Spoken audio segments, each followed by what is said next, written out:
తెలంగాణ రాష్ట్రంలోని 5,582 బ్యాంక్ శాఖల్లో ప్రజలు జమ చేసిన డిపాజిట్లు 6,40,566 కోట్లు అనమాట. ఇది ఒకసారి దీని కారణం ఏంటి చూద్దరి.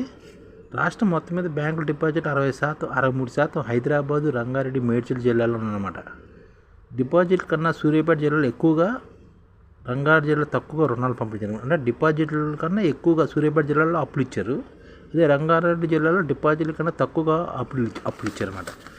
అభివృద్ధి పనులకి ఎక్కువగా రుణాలు తీసుకుంటారు. రాష్ట్రంలో పరిశ్రమలు, స్వయం ఉపాధి యూనిట్లు, వ్యాపార సంస్థలు రుణాల పంపిణీ ఎక్కువగా జరుగుతుందన్నమాట.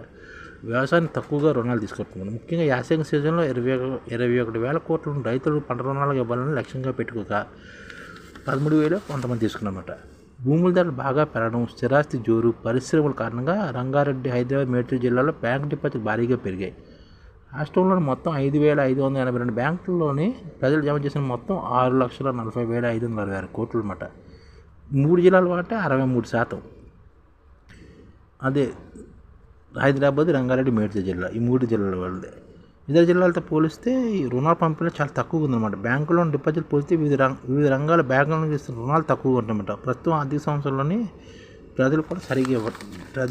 తెలంగాణ అన్ని జిల్లాల్లో ప్రజలు ఇచ్చిన మొత్తం రుణాలు 6,43,750 కోట్లుగా తెలియదన్నమాట. డిపాజిట్ రుణ నిష్పత్తి రాష్ట్ర సగటు ఆదాయం 100% కాగా జాతీయ సగటు 74%గా ఉందన్నమాట.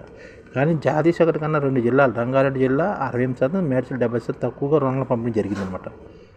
రాష్ట్రంలో అత్యధిక సూర్యాపేట జిల్లాలో డిపాజిట్లతో పోలిస్తే 222% రుణాల పంపిణీ జరిగిందన్నమాట.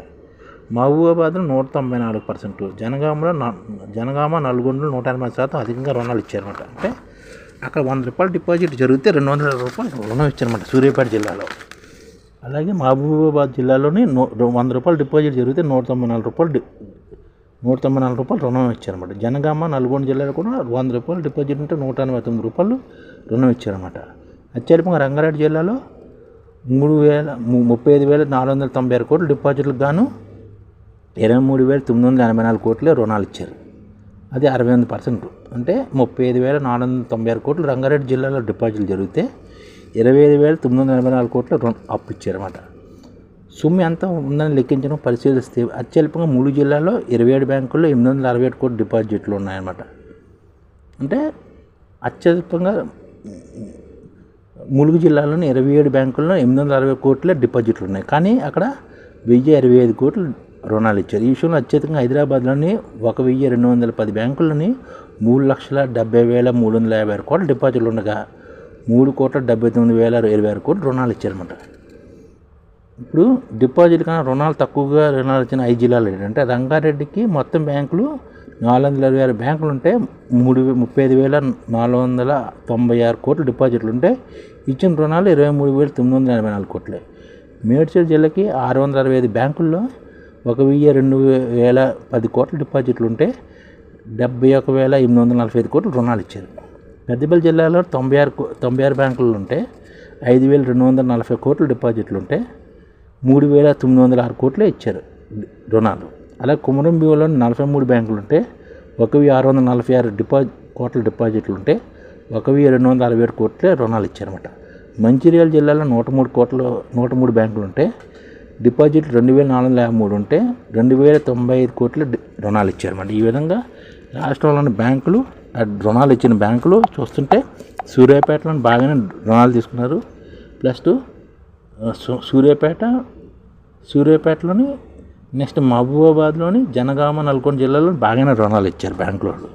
మిగతా జిల్లాలోని రంగారెడ్డి, మేడ్చల్, పెద్దపల్లి, కుమరం భీమ, మంచిర్యాలలోని వాళ్ళు డిపాజిట్లు ఎక్కువ ఉంటే రుణాలు ఇచ్చింది తక్కువే.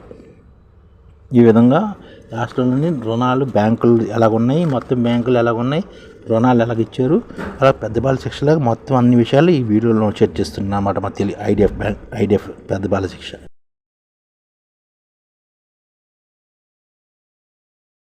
ఈ ఛానల్ ముఖ్య ఉద్దేశం ఏంటంటే మన తెలుగు రాష్ట్రాల్లో 1 కోటి మందికి సంఘటిత రంగాల్లో ఏ విధంగా ఉద్యోగాలు ఇవ్వవచ్చు, కనీస నెల జీతం 30,000 వరకు ఏ విధంగా ఇవ్వవచ్చు, ఏ విధంగా చేస్తే ఉద్యోగాలు సృష్టించబడతాయో వివరిస్తూ ఈ ఛానల్ వీడియోలు వస్తాయి. అలాంటి వీడియోలు మీకు కావాలంటే మన ఐడిఎఫ్ భాస్కర్ ఛానల్ని సబ్స్క్రైబ్ చేసుకోండి. ఐడిఎఫ్ అంటే ఇండియన్ డెవలప్మెంట్ ఫోర్స్. ఈ వీడియోలు చూసిన తర్వాత మీకు నచ్చితే లైక్ చేయండి, మీ ఫ్యామిలీ మెంబర్స్కి షేర్ చేయండి మరియు మీ ఫ్రెండ్స్కి షేర్ చేయండి. Thank you. నమస్కారం.